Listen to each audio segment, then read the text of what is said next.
फरवरी सन 1824 में हुआ था।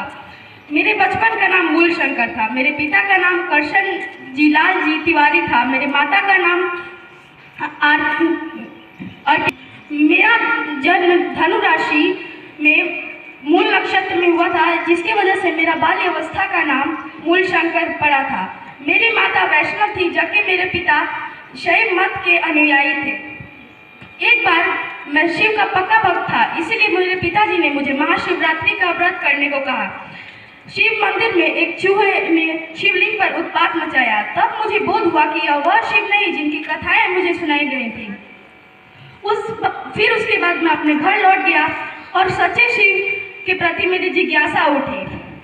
मेरी बहन और मेरे चाचा की मृत्यु हैजे के कारण हुई थी, जिसकी वजह से मैं जन्म और मृत्यु के बारे में गहराई से सोचने लगा और ऐसे प्रश्न करने लगा जिससे मेरे माता पिता चिंतित हो गए। उन्होंने मुझे विवाह के बंधन में बांधना चाहा, लेकिन मैंने ये सोच लिया था कि वह विवाह मेरे लिए नहीं बना है और मैंने गृह त्याग दिया। उसके बाद मुझे सफलतापूर्वक एक अपने लिए गुरु मिले, जिनका नाम था विरजानंद। जब मैंने उनका द्वार खटखटाया तो उन्होंने बोला, कौन है?